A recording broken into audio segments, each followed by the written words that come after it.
Assalamualaikum warahmatullahi wabarakatuh. Perkenalkan, nama saya Safincira dari semester 3C. Pada video kali ini saya akan mereview materi yang telah disampaikan oleh Ibu Profesor Dr. Haji Eni Nuraini SHMH dan asisten dosen Bapak Dr. Muhammad Rendi Aridayanda SHMH mengenai review bab 1 sampai bab 3. Bab 1 yaitu percobaan atau pogging atau attempt, pengertian dan sifat percobaan. Percobaan tindak pidana tidak diatur dalam KUHP, tetapi dalam KUHP hanya ada batasan yang menentukan kapan ada percobaan dan menentukan syarat-syaratnya saja, yaitu seperti diatur dalam pasal 53 dan pasal 54 KUHP. Sifat percobaan adalah yang pertama sebagai dasar atau alasan memperluas dapat dipidananya seseorang. Yang kedua sebagai dasar atau alasan memperluas dapat dipidananya perbuatan. Dasar patut dipidananya percobaan. Yang pertama teori subjektif, yaitu menurut teori ini dasar patut dipidananya percobaan terletak pada sikap batin atau watak yang berbahaya dari pelaku. Yang kedua teori objektif, yaitu menurut teori ini dasar patut dipidananya percobaan terletak pada sifat berbahayanya perbuatan yang dilakukan oleh pelaku. Teori objektif ini dibagi menjadi dua, yaitu teori objektif formil dan teori objektif material.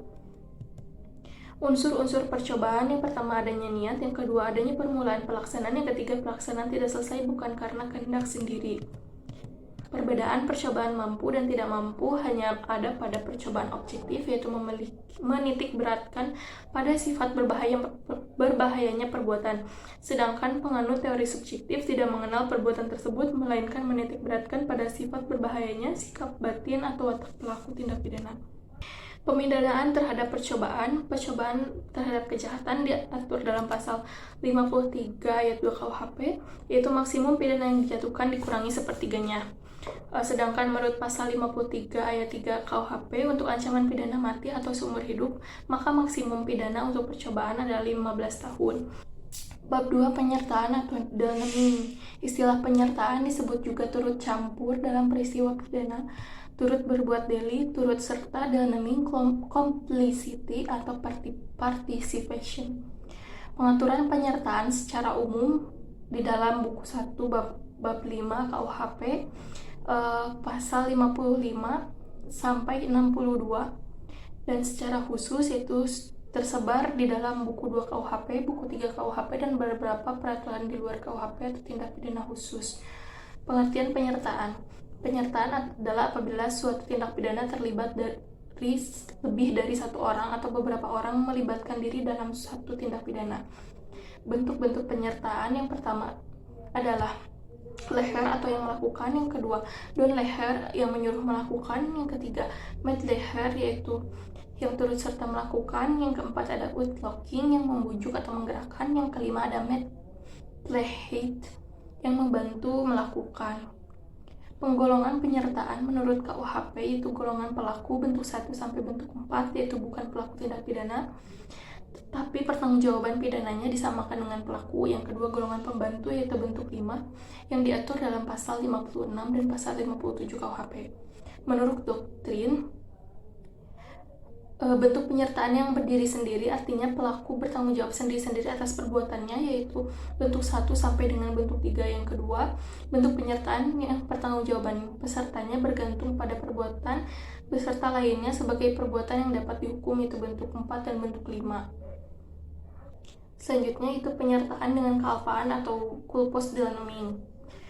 Tindak pidana yang disebabkan karena kealpaan pada prinsipnya tidak dapat dipidana karena tidak mempunyai unsur kesengajaan. Misalnya A memberi gunting kepada B yang katanya mau memotong kain, tetapi oleh B malah digunakan untuk melakukan kejahatan. Nah, berdasarkan contoh ini, maka mereka yang membantu melakukan tindak pidana tidak dapat dikenakan sanksi pidana karena tidak mempunyai unsur kesalahan.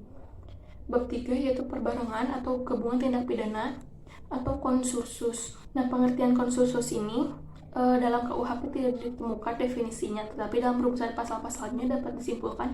Yang pertama, seseorang dengan satu perbuatan mengakibatkan beberapa aturan pidana dilanggar, atau seseorang dengan beberapa perbuatan mengakibatkan beberapa aturan pidana dilanggar.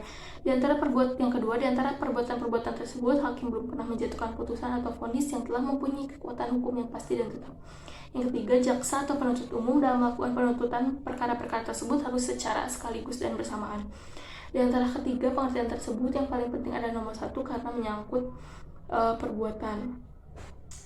Pengaturan perbarengan atau konsursus ini diatur dalam buku 1 KUHP bab 6 pasal 63 sampai 71, yaitu yang pertama, perbarengan peraturan konsursus idealis diatur dalam pasal 63 KUHP. Yang kedua, peraturan berlanjut atau forgets handling diatur dalam pasal 64 KUHP. Dan yang ketiga, perbarengan perbuatan atau konsursus realis diatur dalam pasal 65 sampai 71 KUHP. Nah, konsursus idealis dan realis ini adalah bentuk konsursus murni, sedangkan perbuatan berlanjut atau forgets the handling adalah bukan bentuk konsursus murni. Selanjutnya, sistem pemidanaan. Perbarengan peraturan atau konsursus idealis pasal 63 KUHP. Menurut pasal 63 ayat 1 KUHP digunakan sistem absorpsi, yaitu hanya dikenakan atau dijatuhkan pidana pokok terberat.